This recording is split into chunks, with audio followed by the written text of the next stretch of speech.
Bismillahirrahmanirrahim. Assalamualaikum warahmatullahi wabarakatuh.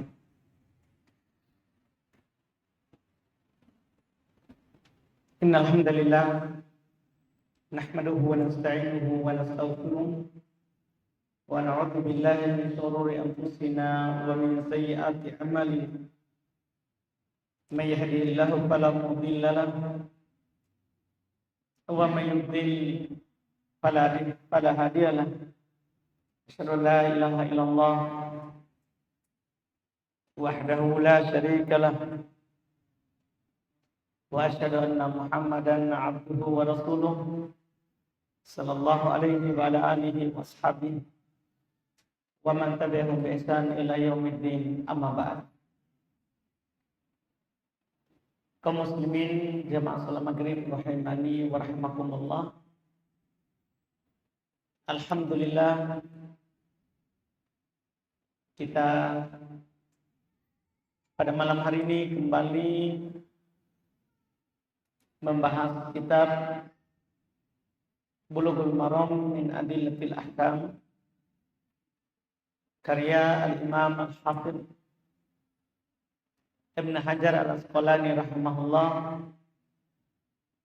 Kita masih di babul libas, bab tentang pakaian, dan insyaallah malam hari ini kita akan selesaikan bab ini karena sisa beberapa hadis masalah pakaian. Kata beliau rahimahullah di hadis 514, wa an Ali radhiyallahu anhu qala anna Rasulullah sallallahu alaihi wasallam nahaa an lubsil qawsi wal mu'affar, rawahu Muslim. Kata beliau rahimahullah dari Rasulullah, dari Ali radhiyallahu taala anhu, beliau berkata bahwasanya Rasulullah sallallahu alaihi wasallam melarang memakai pakaian qawsi, pakaian sutra, ini sudah lewat. Wal mu'affar, ini tambahan itu. Demikian pula Rasulullah melarang memakai pakaian mu'affar yang dicelup dengan warna kuning. Kalau dicelup ya di apa kita bilang? Wanted. Wanted itu dengan warna kuning. Yang diwantek dengan warna kuning. Ini riwayat Imam Muslim.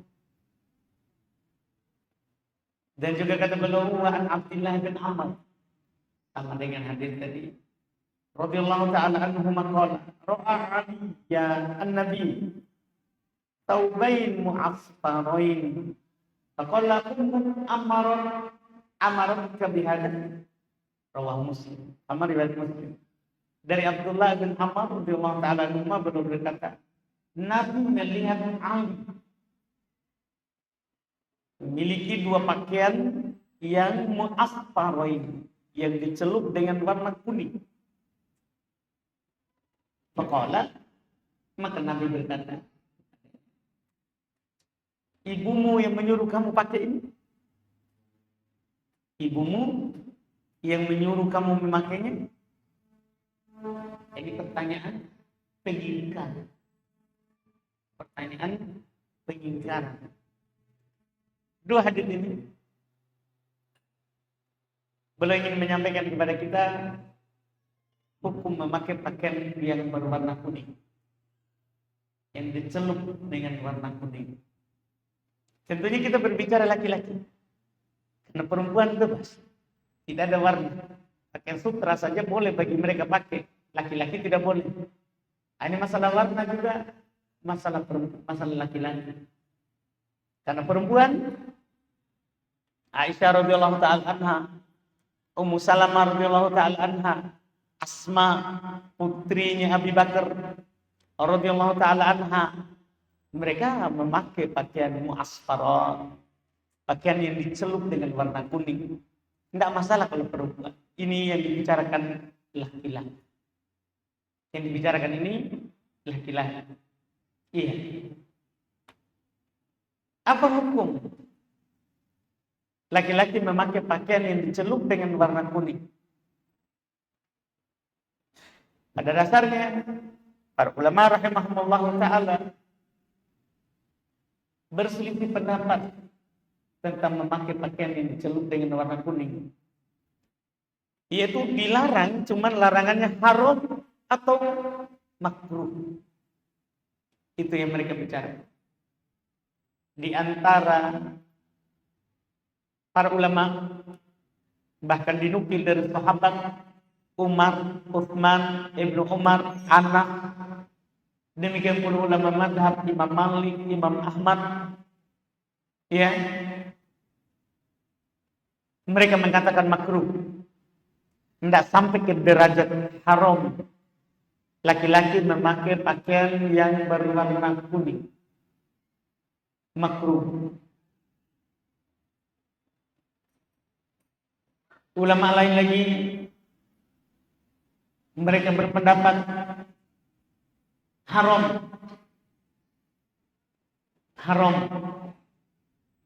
Dan di sana ada lagi yang berpendapat juga boleh tanpa makruh. Boleh tanpa makruh. Iya. Dari 3 pendapat tadi, mana yang kuat? Yang menyatakan makruh atau haram, hadis yang ada di buku. Jadi dalil yang mengatakan haram atau makruh yang di buku. Di situ ada naha, Nabi melarang. Asal daripada larangan haram. Ulama yang mengatakan makruh, larangan di situ bukan bersifat jazm. Larangan yang tidak boleh, tapi larangan yang dimakruh. Sisa sekarang kita bertanya, apa dalil pendapat yang mengatakan boleh? Masalahnya ada larangan di hadis. Ada hadis riwayat Bukhari Muslim yang membuat mereka berpendapat lain. Riwayat Bukhari Muslim dari Abdullah bin Umar, tidak disebutkan oleh penulis. Hadis riwayat Imam Al-Bukhari dan Imam Muslim dari Abdullah bin Umar. Belum berkata Nabi sallallahu alaihi wasallam kana yusbiqu bis-sufrah.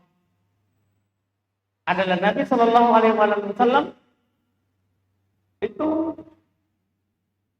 memberikan warna pada, membolehkan memberi warna rambut dengan kuning. Dengan kuning, laki-laki. Mereka katakan berarti pakaian juga boleh. Pakaian juga boleh. Cuman dalil yang menyatakan boleh ini dengan dalil hadis ini dibantah oleh ulama. Tidak ada hujahnya, tidak ada dalilnya. Ini rambut. Ini masalah mewarnai rambut. Memang khusus rambut. Orang boleh mewarnai rambut laki-laki ataupun perempuan.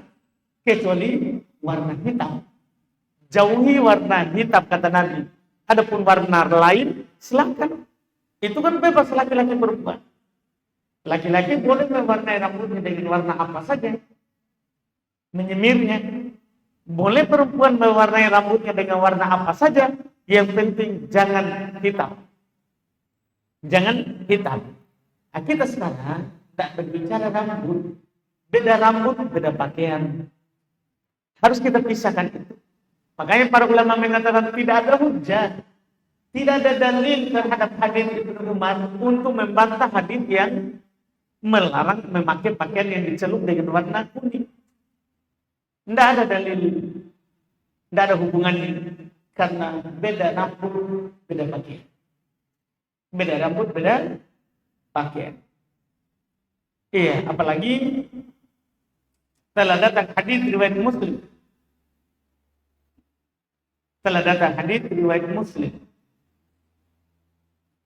Nabi sallallahu alaihi wasallam bersabda, "In hadza min thiyabil kufar fala talbasha." Ada tambahan ini. Ini warna kuning yang dicelup dengan warna kuning, ini pakaian orang kafir. Kamu jangan pakai. Kita muslim, tidak. Maka dari sini anggaplah makruh untuk keluar dari silang pendapat jangan dipakai. Untuk keluar dari silang pendapat jangan dipakai. Karena makruh juga itu sebenarnya terlarang, cuman tidak berdosa. Itu dibilang makruh, dilarang. Tapi kalau dipakai tidak dosa. Beda kalau dibilang haram, dilarang, tapi kalau dipakai dosa. Jadi sama-sama dilarang. Maka untuk keluar dari silang pendapat, kita laki-laki menghindari warna kuning itu lebih bagus. Itu lebih baik. Iya. Supaya kita tidak masuk dalam silang pendapat. Iya, tidak masuk dalam silang pendapat. Sekali lagi, ini laki-laki. Adapun perempuan, sepakat para ulama boleh dia pakai warna kuning. Boleh dia memakai warna kuning. Iya. Bahkan dinukil oleh Aisyah bintu Sa'ad, bukan Aisyah istri Nabi. Dia pernah melihat istri-istri Nabi itu pakai warna kuning. Dia pernah melihat istri-istri Nabi pakai warna kuning. Bahkan belum menukil ada 6 istri Nabi pakai warna kuning. Ada 6 istri Nabi pakai warna kuning. Yalbasna al-mu'af, memakai pakaian yang dicelup dengan warna kuning. Yang dicelup dengan warna kuning. Ini menunjukkan disyariatkan, dibolehkan bagi perempuan memakai pakaian yang berwarna kuning. Iya. Kemudian masalah berikutnya, warna merah. Tidak ada sebenarnya di pembahasan buku, ini cuma saya tambahkan karena juga para ulama kita bicarakan pakaian yang berwarna merah. Juga warna merah sama dibicarakan oleh para ulama. Ada yang mengatakan makruh, ada yang mengatakan boleh, ya. Ia mengatakan tidak boleh karena sama dengan warna kuning. Ilahnya kan dicelup dengan warna kuning. Maka warna merah juga tidak boleh. Hanya saja ini tentunya dibantah. Tidak bisa kita kiaskan warna merah dan warna kuning. Iya, karena beda warna. Dibantah lagi, ada hadis riwayat Imam Al-Bukhari dan Imam Muslim dari sahabat Abu Juhaifah dan Al-Bara' bin Azib di Bukhari Muslim bahwasannya mereka berdua, itu Abu Juhaifah dan Al-Bara' bin Azib, mereka berdua melihat Nabi SAW memakai hullatul hamra, memakai pakaian yang berwarna merah. Memakai pakaian yang berwarna merah. Maka selama Nabi memakainya, kita tidak bisa katakan makruh. Kita tidak bisa katakan makruh. Kalau warna kuning, memang Nabi larang. Kalau warna merah, Nabi memakai. Nabi memakai. Ini hadis Bukhari Muslim. Ini hadis Bukhari Muslim. Ini menunjukkan bahwa sekali lagi pakaian yang berwarna merah itu tidak dilarang. Memang ada pendapat yang mengatakan makruh, cuman mereka mengatakan yang syadidatul humrah, yang merah sekali, yang merah gimana? Merah terbakar begitu ya. Merah apa itu? Haji Akis tahu ini, penjual baju. Merah apa namanya ini? Merah sekali begitu. Merah merah Ferrari. Gimana itu? Saya juga tidak pernah lihat itu Ferrari. Iya, baiklah. Ada mengatakan makruh, tapi mereka katakan merahnya merah yang sedih, merah yang terang. Iya, itu dia. Yang mereka katakan makruh. Yang mereka katakan makruh. Adapun yang Nabi pakai itu bukan merah yang sangat. Iya, merah yang seperti ini yang dipakai oleh teman-teman banyak. Alhamdulillah. Ini jadi aman kita. Tidak apa-apa memakai pakaian yang warna merah karena Nabi pernah memakainya. Nabi pernah memakai. Iya. Kemudian masalah berikutnya kita masuk di hadis terakhir. Masuk di hadis terakhir baru kita lihat apa saja yang disebutkan dan yang belum disebutkan. Hadis ke 516. Hadis ke 516. Kata beliau Asma binti Abi Bakar radhiyallahu taala anhuma annaha akhrajat jubbata Rasulillah maqubatal jaib wal kummain wal farjain bidibaj. Ini sebenarnya sudah aman fikihnya kalau ini. Dari Asma binti Abi Bakar, putri Abu Bakar radhiyallahu taala anha, bahasanya belum mengeluarkan yang dia simpan, mengeluarkan jubah Rasulullah yang lehernya, ya, lengannya, demikian bukaannya itu untuk yang di sini itu makfufah bidibaj, itu di apa namanya, dikasih bis dengan sutra. Ini kan sudah kita ambil pekan lalu bahwa boleh sutra dijadikan sebagai bisnya. Ini boleh kan 4 jari boleh, 3 jari boleh, 2 jari boleh, apalagi 1 jari. Ini Rasulullah memiliki jubah pinggirannya itu sutra. Pinggirannya itu sutra. Tangannya, pinggirannya ini, kemudian lehernya, kemudian pas di bukaannya. Itu sutra. Itu sutra. Dan kita sudah ambil fikih ini, memang itu diboleh. Iya. Saya cuma mau mengingatkan, paling tinggi 4 jari.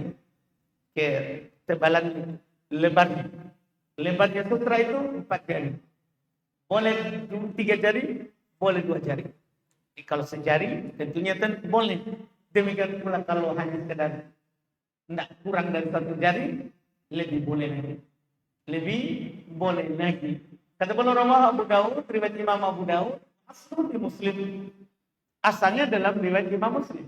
Wazada, dan beliau menambah kanat inda Aisyah.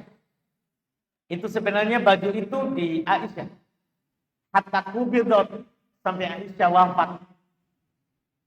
Faqabattuha. Setelah Aisyah wafat, maka saya yang pegang. Itu Asma, saudarinya. Bahkan Nabi yalbatuha, dan Nabi pakai. Apa fungsinya penukilan bahwa Nabi pakai? Supaya kita paham.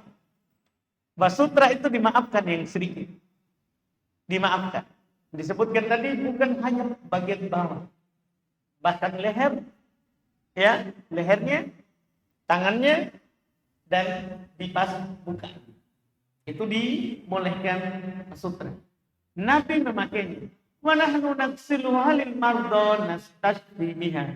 Dan kami biasanya mencucinya di air untuk dimandikan ke orang sakit untuk kesembuhannya, karena pakaian Rasulullah, bekas keringatnya Rasulullah berkah.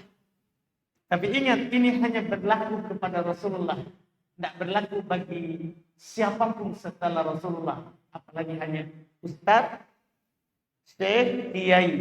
Jangan sampai nanti bekas minum ustadznya dia pergi minum. Kenapa? Berkah. Tidak ada berkah. Hanya Rasulullah yang berkah badan. Hanya Rasulullah yang berkah badan. Ada ulama, masyayikh, ustaz, kiai, itu yang berkah ilmunya.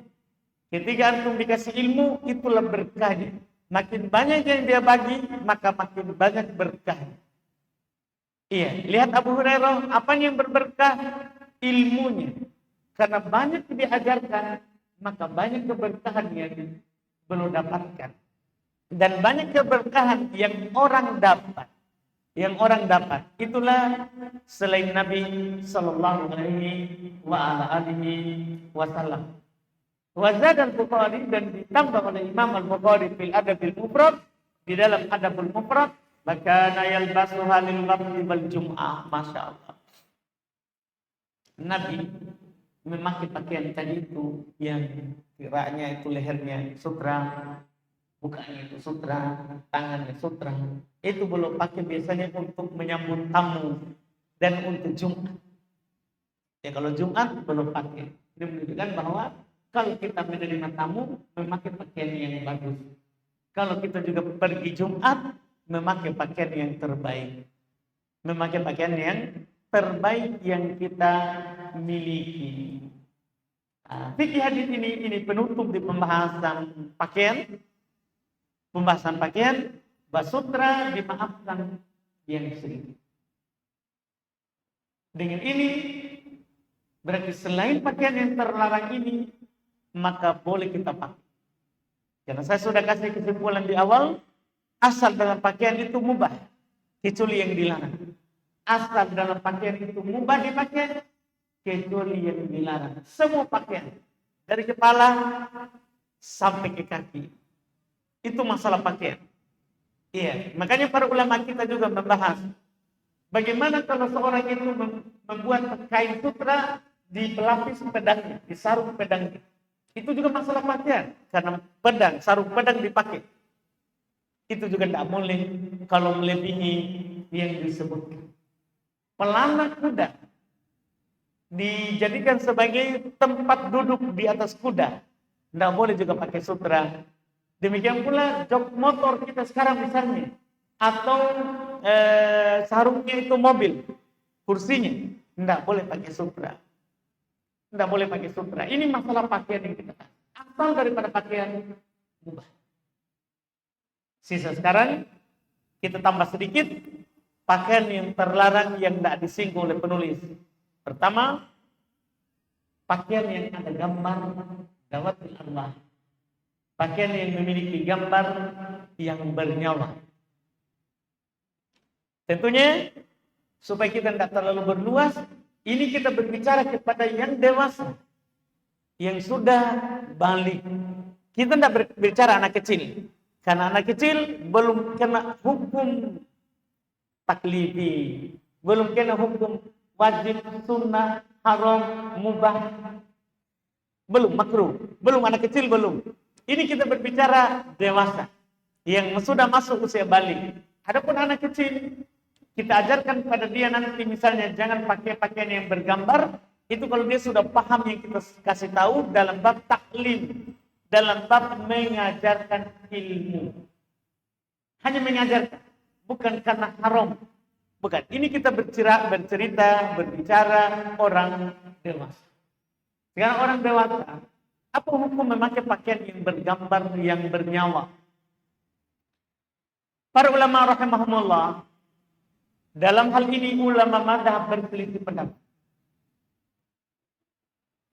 Imam Ahmad dalam satu riwayat belum meringankan pakai pakaian yang bergambar, bernyawa. Imam Malik dan sebagian Hanabilah mengatakan makruh. Makruh. Memakai pakaian yang bergambar, makruh. Imam Syafi'i, orang-orang Syafi'iyah dan Imam Ahmad dalam riwayat, bahkan Imam Nawawi, ulama Syafi'iyah, Imam Nawawi, ulama Syafi'iyah, menyandarkan bahwa ini adalah pendapat mayoritas ulama fikih haram. Ini harus kita pahami. Kenapa saya sebutkan ini? Sebab orang Syafi'iyah paham. Karena mereka orang Syafi'iyah, rata-rata orang Syafi'iyah di negeri kita ini berdalil di madhab Syafi'i. Kadang keras dalam masalah yang lain, bermudahan dalam masalah memang dalam madhab mereka haram. Orang-orang Syafi'iyah, satu riwayat dari Imam Ahmad, sebagian Hanabilah, bahkan Imam Nawawi, ulama Syafi'iyah, menyandarkan kepada pendapat mayoritas kebanyakan ulama mazhab bahwa memakai pakaian yang bergambar haram. Memakai pakaian yang bergambar haram. Dan pendapat ini yang benar. Pendapat ini yang dinukil oleh Imam Nawawi, pendapatnya orang-orang Syafi'iyah, ini yang benarnya. Berdalil haramnya gambar. Haramnya gambar. Dalil akan haramnya gambar itu sangatlah banyak. Sangatlah banyak. Nabi sallallahu alaihi wasallam bersabda, "Kullu musawwir finnar," setiap penggambar di neraka. Juga Nabi bersabda, "La'anallahul musawwirin," Allah melaknat para penggambar. Dan hadis-hadis yang lain. Dan orang menggambar nanti pada hari kiamat disuruh tiupkan ruh kepada yang dia gambar. Kepada yang dia gambar. Dan gambar di sini umum. Apakah gambar dilukis dengan tangan atau gambar dengan fotografi dengan masa sekarang? Pokoknya yang penting gambar. Itu haram memakai pakaian yang ada gambar. Yang ada gambar makhluk bernyawanya. Iya. Ini pendapat yang benar insyaallah dalam masalah hukum gambar. Dalam masalah hukum memakai pakaian yang bergambar. Dalam hukum memakai pakaian yang bergambar. Kemudian masalah berikutnya lagi, hukum seorang perempuan memakai pakaian laki-laki dan sebaliknya, laki-laki memakai pakaian perempuan. Telah sah kalau ini. Sebelum kita bahas hukum, telah datang dalam hadis riwayat Imam Al-Bukhari dari Ibnu Abbas radhiyallahu taala anhuma, beliau berkata, la'ana Rasulullah melaknat al-mutashabbihat minan nisa' birrijal, para perempuan yang menyerupai laki-laki, wal mutashabbihina minar rijal bin-nisa', para laki-laki yang menyerupai perempuan.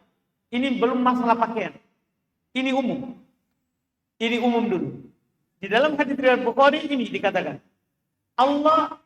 Rasulullah melaknat laki-laki yang menyerupai perempuan, perempuan yang menyerupai laki-laki. Dilaknat. Dalam masalah pakaian, dalam hadis riwayat Imam Abu Dawud dari Abu Hurairah radhiyallahu taala anhu, Nabi sallallahu kata beliau, Nabi sallallahu alaihi wasallam la'ana rajul yalbasu labsatal mar'ah wal mar'ah talbasu labsatal rajul.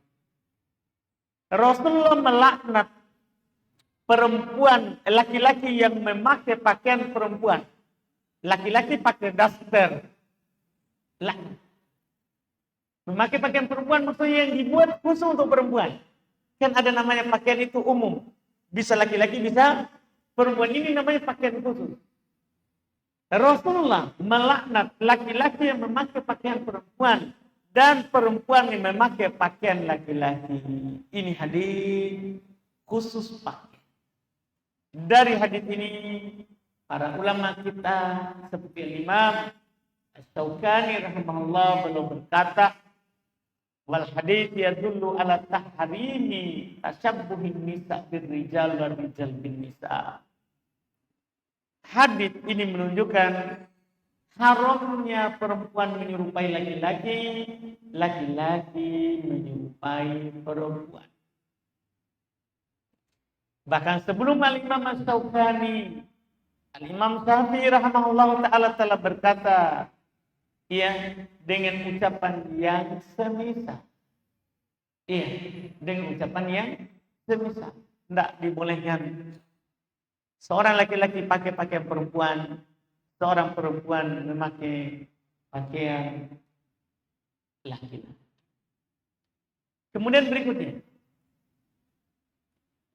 bagus juga mungkin disinggung. Terakhir, isbal. Mumpung pakaian dibahas.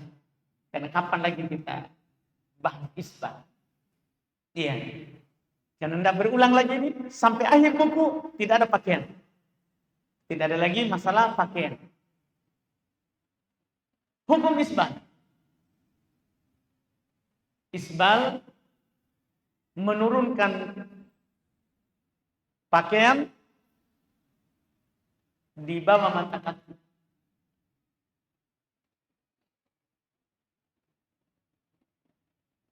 Pertama, kita sebutkan dulu hadits-haditsnya terkait dengan isbal. Ada hadits riwayat Imam Al-Bukhari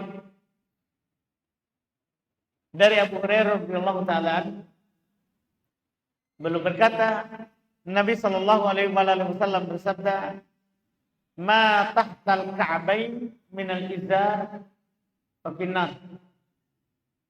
Apa yang di bawah mata kaki dari pakaian maka di neraka. Maka di neraka.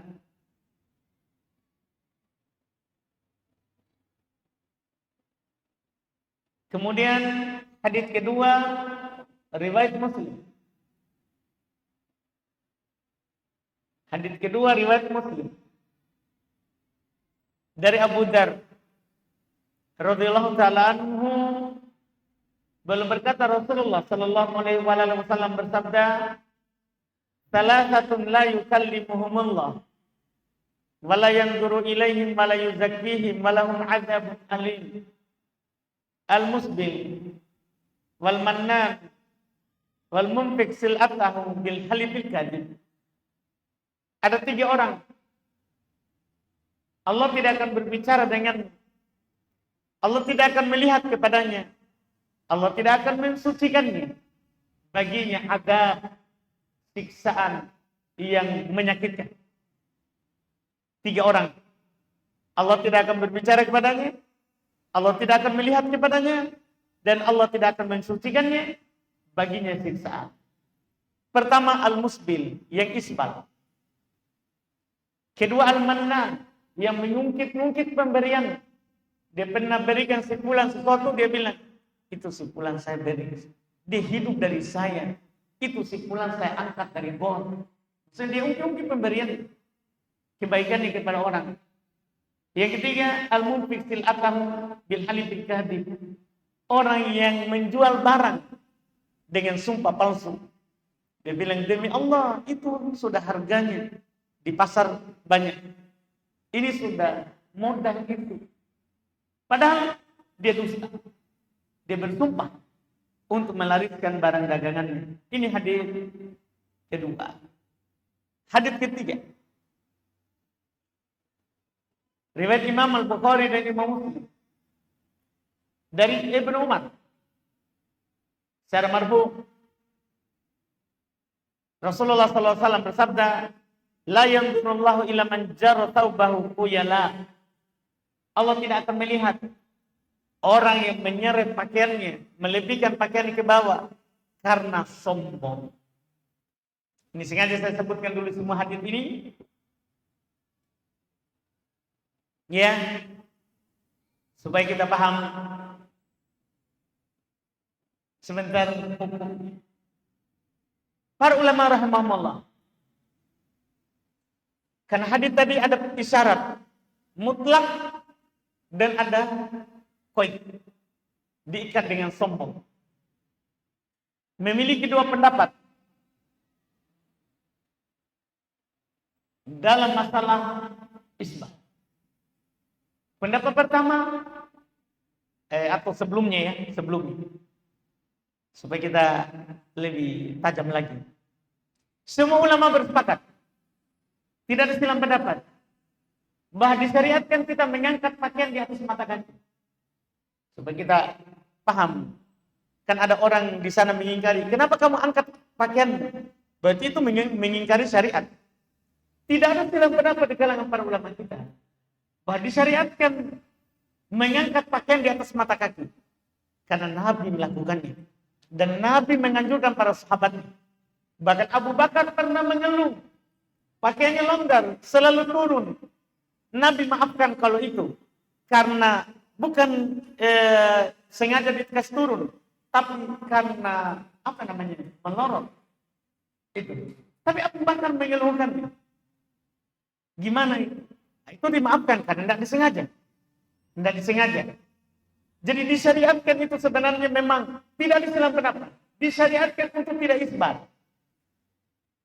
Terus apa yang diperselisihkan? Hukum. Apa hukum isbat? Jadi harus kita rinci masalah. Sebagian orang terlalu umum, takut merinci, nggak tahu apa yang dia takut. Iya. Jadi harus kita sampaikan kepada kaum muslimin bahwa memang kita disyariatkan untuk tidak isbal. Setelah itu para ulama berselisih pendapat bagaimana kalau orang isbal. Kan disyariatkan tidak isbal. Bagaimana kalau ada orang isbal? Para ulama terbagi dua pendapat. Pendapat pertama, kalau tidak sombong, dimaafkan. Jadi bukan masalah isbalnya, tidak ya. Jadi memang kita disyariatkan untuk tidak isbal. Cuman, bagaimana kalau ada yang isbal? Itu yang harus kita pahami. Pendapat pertama, kalau tidak sombong, tidak masalah. Apa dalilnya? Hadits Bukhari Muslim yang saya baca paling terakhir. La yanzurullah, Allah tidak akan melihat ila man jarra thawbahu, kepada orang yang menurunkan pakaiannya khuyala, karena sombong. Karena sombong. Itu dalilnya. Disebutkan sombong. Berarti mereka pahami kalau tidak sombong mubah. Tidak masalah. Cuman dia tidak dapat pahala menaikkan pakaian di atas mata kaki. Kita semua mau dapat pahala. Karena itu disyariatkan. Nabi tidak pernah pakaian yang lebih dari mata kaki. Bahkan Nabi karena hati-hatinya baru di tengah betis. Rata-rata pakaian Nabi itu setengah betis. Kalau kita tidak mampu itu, kan itu agak berat. Orang di atas mata kaki saja orang sudah teriak, banjir lah apa. Iya. Cuman kalau kita berbicara contoh dari Nabi rata-rata pakaiannya tengah betis. Bukan lagi mata kaki di atas, tapi tengah betis. Tengah betis. Ini kalau kita bercerita pakaiannya Nabi. Itu disyariatkan begitu. Cuman bagaimana kalau ada orang turunkan? Pendapat pertama, kalau dia tidak sombong, tidak dosa. Tidak berdosa. Dalilnya tadi yang kita sebut. Pendapat kedua, isbal haram. Sombong atau tidak sombong? Apa dalilnya? Dua hadis yang saya bacakan pertama. Hadis Bukhari dari Abu Hurairah. Kan tidak ada kata sombong. Kata Nabi, apa yang di bawah mata kaki, neraka. Dan tidak mungkin diancam dengan neraka kalau itu sunnah. Ketika diancam neraka berarti itu wajib. Harus itu kita pahami. Itu definisi wajib.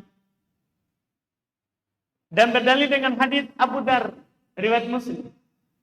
Ketika Nabi mengatakan 3 orang yang Allah tidak akan berbicara kepadanya. Allah tidak akan melihat kepadanya. Allah tidak akan mensucikannya. Allah akan menimpakan kepadanya siksaan yang menyakitkan. 4 keras sekali. Allah tidak lihat. Allah tidak akan berbicara kepadanya. Allah tidak akan mensucinya. Terakhir yang paling mengerikan. Baginya adab alim. Tidak mungkin diancam dengan adab kalau sunnah. Siapa itu yang disebutkan pertama? Al-musbil, yang isbal. Tidak ada disebutkan sombong. Ini dalil. Sekarang dari 2 pendapat itu mana yang kuat? Mana yang kuat? Kalau kita melihat dalil, sama-sama punya dalil. Tapi mana yang kuat? Mana yang kuat. Para ulama terbagi dua. Sekarang mana yang kuat? Syekhul Islam Ibnu Taimiyah. Demikian pula Al-Imam Al-Hafidz Ibnu Hajar. Pengarang buku ini ulama Syafi'iyah sehingga disanukil itu. Supaya jangan sampai kita kira bahwa ini hanya ulama Hanabilah. Dan ada orang kalau dibilang Syekhul Islam Ibnu Taimiyah, oh Hanabilah itu. Itu ulama Hanabilah. Kalau Syafi'iyah enggak apa-apa isbal. Enggak. Al-Hafidz Ibnu Hajar bercontoh kepada pendapat bahwa isbal itu haram. Sekarang kenapa Syekhul Islam Ibnu Taimiyah, Al-Imam Al-Hafidz Ibnu Hajar, demikian pula ulama-ulama sekarang berpendapat haram, sementara dalilnya dari dua pendapat sama-sama ada. Ada satu dalil riwayat Imam Abu Dawud, riwayat Imam Ahmad dari sahabat Jabir radhiyallahu taala anhu. Kata Nabi sallallahu alaihi wasallam, iyyaka wa isbalal izar. Hati-hati kamu isbal dari pakaian. Fa inna isbalal izar minal makhilah. Isbal itu sudah sombong. Walaupun kamu tidak sombong, tapi isbal itu sudah sombong. Jadi Nabi bilang begitu. Hati-hati kamu dari isbal. Karena kalau kamu isbal, itulah sombong. Kenapa? Karena definisi sombong itu dua. Dua keadaan kita dikatakan sombong. Batorul hati wa gomtun. Sombong itu menolak kebenaran dan merendahkan manusia. Kalau kita tidak merendahkan orang, betul, sudah tidak sombong. Tapi kalau kita menolak dalil, itu sudah sombong. Sekarang Nabi katakan, dan Nabi contohkan, belum tidak isbal. Kita pergi isbal. Apakah kita tidak sombong? Makanya ini hadis Nabi. Cuman kan kalau kita ngomong begitu, dia akan bilang, saya ada juga ulamaku. Nah, ini Nabi. Katakan, iya kawa isbal izar. Hati-hati kamu dari isbal. Fa inna isbal al-izari minal makilah. Karena isbal itu termasuk sombong. Karena isbal itu termasuk sombong. Hadis ini disahihkan oleh Syekh Mukbil di dalam Sahih Al-Musnad. Dalam Sahih Al-Musnad. Adapun arah hadis yang tadi, orang yang isbal adalah sombong, itu mimbabil ghalib. Itu sistem kebanyakan. Biasanya orang isbal itu sombong. Bukan berarti kalau tidak sombong tidak boleh isbal. Tidak. Ya paling tidak sunnah Rasulullah. Kan sepakat disyariatkan untuk mengangkat itu. Cuma dosa atau tidak? Itu saya bicara. Berdasarkan hadis yang lebih banyak, bahwa itu adalah dosa. Itu adalah dosa. Wallahu a'lam. Kita cukupkan, alhamdulillah, masalah pakaian. Mudah-mudahan mencukupi. Ya, nanti kita sudah masuk di pembahasan hukum seputar jenazah.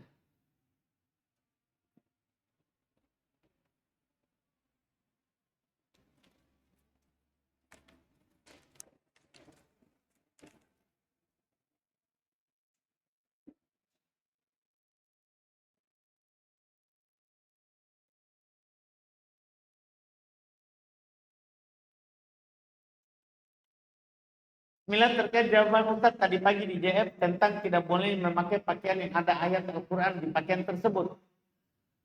Iya, karena ada namanya ta'atib. Saya bilang yang ada Quran tidak boleh dibawa masuk di WC. Ini mungkin salah juga ya. Tidak boleh memakai pakaian yang ada Al-Quran. Tadi pagi itu yang ditanya adalah masuk di WC dengan pakaian yang ada Quran. Tidak boleh. Bahkan memang tidak boleh kita menulis Quran di pakaian kita. Karena secara umum, walaupun tidak dipakai masuk di WC.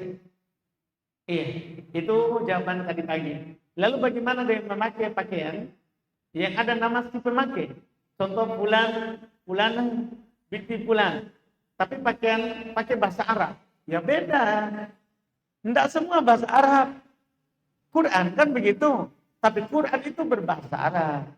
Ada nama pemilik pakaian tapi ditulis pakai bahasa Arab beda. Boleh dipakai masuk di WC dan boleh dipakai secara.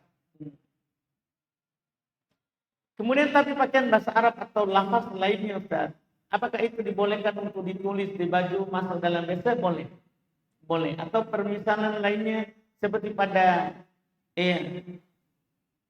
tumbler, meja belajar, pulpen, brand, baju menggunakan bahasa Arab, font penjelasannya boleh. Boleh. Kita hanya berbicara Quran. Atau kita berbicara yang ada zikrullah. Allahu Akbar, Alhamdulillah, Subhanallah, La ilaha illallah. Itu paling rendahnya makruh masuk di WC. Yang ada padanya zikrullah. Adapun selain itu, ya boleh. Walaupun berbahasa Arab. Walaupun berbahasa Arab.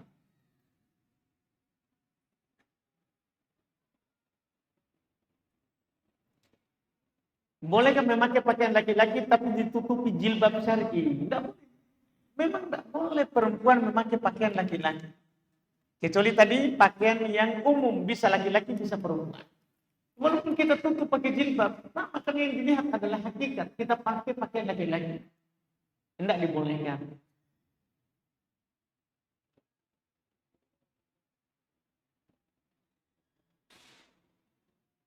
Apabila seorang wanita ke daerah Takala, terus dia bermalam tanpa mahram, apakah dia berdosa? Kalau dia bersafar tanpa mahram yang menemani di perjalanan, dosa. Adapun kalau diantar oleh mahramnya ke sebuah daerah, kemudian mahramnya tinggalkan di situ, di daerah itu, baru dikembali nanti dijemput lagi, tidak berdosa. Tidak berdosa. Allah. Cukup? Ada?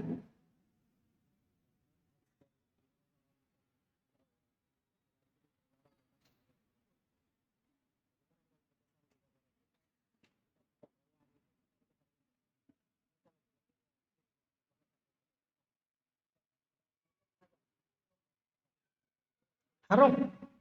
Kalau ada orang laki-laki memakai pakaian perempuan hanya sekedar untuk lomba, haram. Tidak dibolehkan, tidak boleh dipermudahkan ini karena laknat.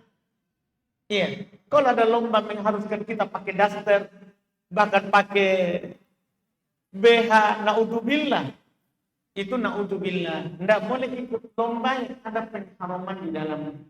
Tidak boleh ikut lomba yang ada hal-hal yang diharamkan di dalamnya. Tidak dibolehkan. Jadi ini tidak harus dia pakai terus menerus. Walaupun dia pakai sekali-sekali tidak dibolehkan. Tidak dibolehkan, wallahu a'lam. Cukup? Baik, kita cukupkan. Alhamdulillah. Insyaallah berarti kita sudah pindah pembahasan ke kitab yang lain lagi, Kitabul Janaiz, kitab seputar pembahasan jenazah. Mulai dari masalah kematian nanti sampai dikuburkan, Alhamdulillah. Subhanallah, alhamdulillah. Asyhadu an la ilaha illa anta, astaghfiruka wa atubu ilaik. Assalamualaikum warahmatullahi wabarakatuh.